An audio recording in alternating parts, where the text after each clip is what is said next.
Here I'm going to talk about how to reveal climate intrinsic variability. We know that when climate components like atmosphere, ice, and ocean interact with each other, they generate climate variability. Part of the climate variability is introduced by the increase of greenhouse gas, and the other part is the internal variability of the climate system. Question is whether this kind of internal variability of the climate system is purely stochastic motion or it's a regular motion. So of course we know that the difference of these two is if the climate variability is generated by stochastic forcing, then we won't expect this motion can be predicted. But if the climate variability is regular motion, then it's possible to be predicted.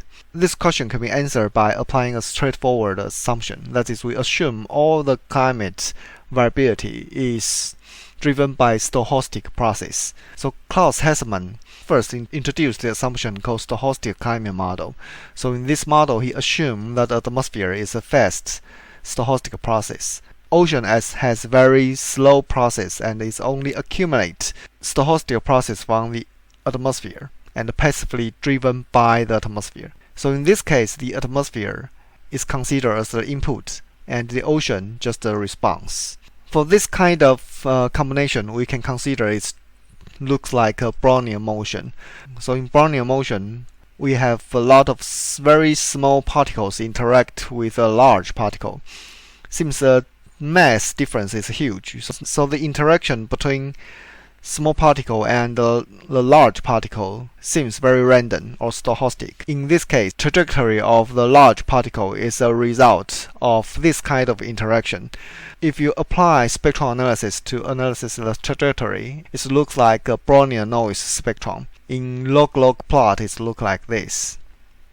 So we will have a very small variance in high frequency band and a large variance in low frequency band. So by splitting the time scale of ocean and atmosphere, in Hesselmann's stochastic process model, atmosphere input is white noise. After the ocean accumulates those white noise, ocean response will look like the red spectrum.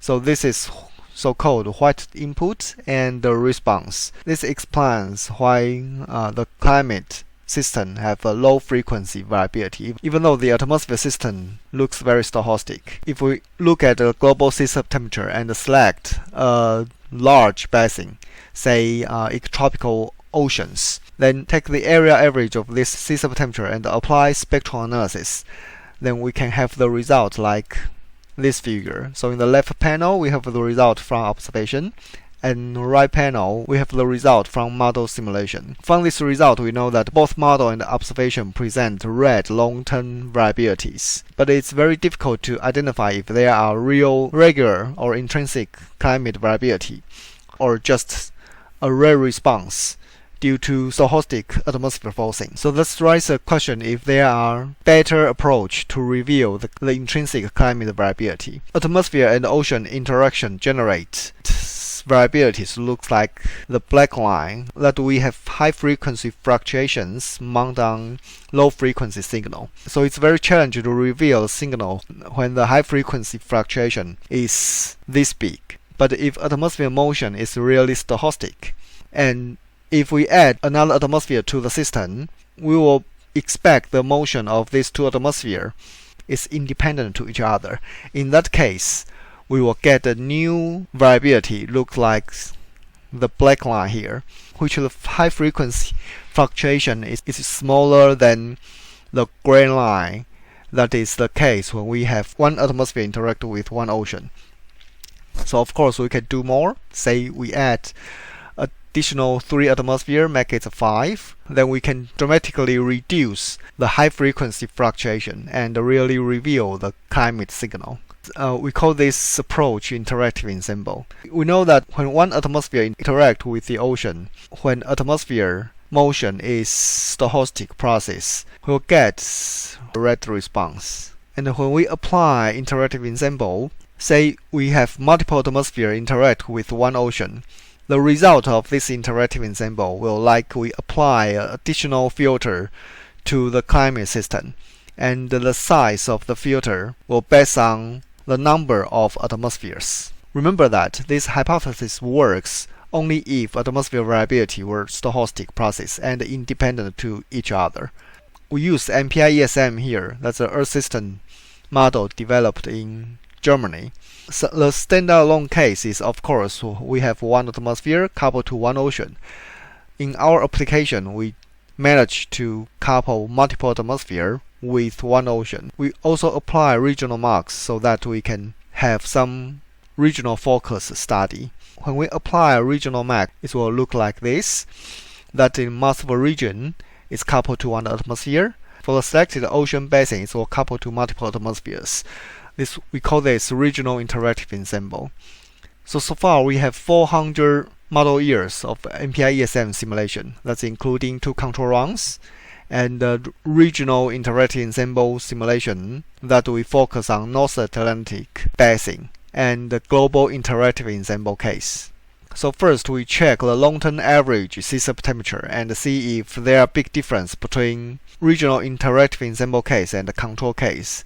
So from this figure we know that regional interactive ensemble has the potential to produce local difference without changing global climate. So we further look into the annual sea surface temperature variance ratio between regional interactive ensemble case and the control case. So from this result, we see that annual sea surface temperature variability drops when atmosphere variability has been reduced. Does this result indicate that ocean variability is just passively driven by the atmosphere's stochastic forcing? We know that when we apply interactive ensemble case, it's like we apply an additional filter to the climate system.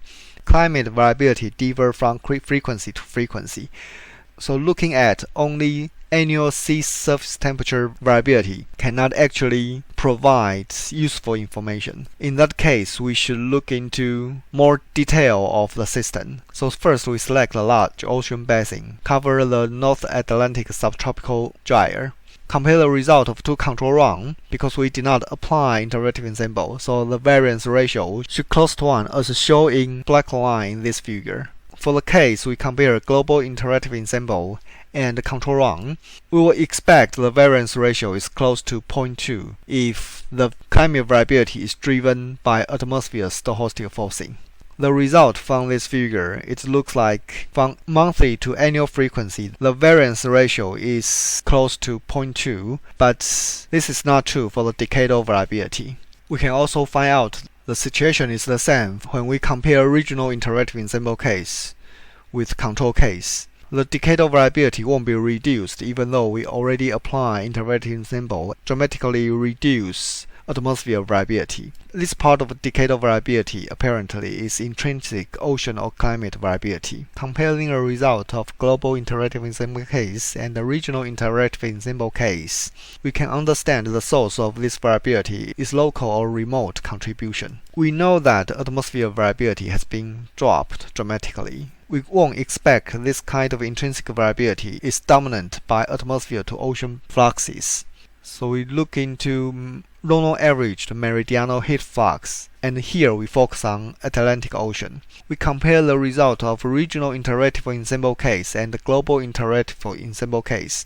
First, we check the result of a surface part, say from depth 0 to 406 meter deep. We check the variance ratio of meridional heat fluxes. We show the variance ratio of the periods from 1 year to a decade or even longer, and also check this variance ratio based on different latitude.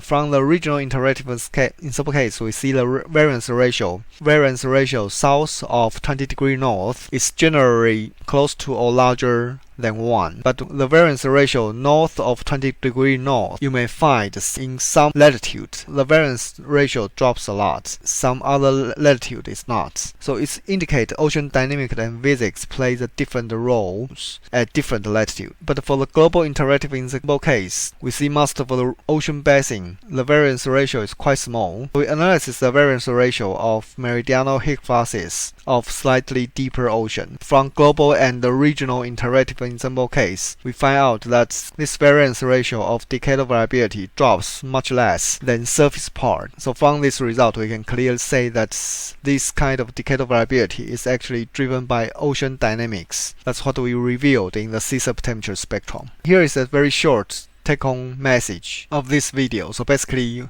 we know that observation is too short and very red. Looks like the climate is driven by only stochastic atmosphere variability, and the intrinsic variability is too subtle to be revealed. When we apply regional or global interactive ensemble to a climate system, we were able to suppress the stochastic variability and reveal the intrinsic variability. Or you can say that we are able to suppress the noise and reveal the signal of the climate system. We did find out that in North Atlantic Basin, there are decadal variabilities that cannot be reduced even though the stochastic part of the climate system has been dramatically reduced. So this result indicates no matter how stochastic atmosphere variability is, the ocean dynamic has its own decadal intrinsic variability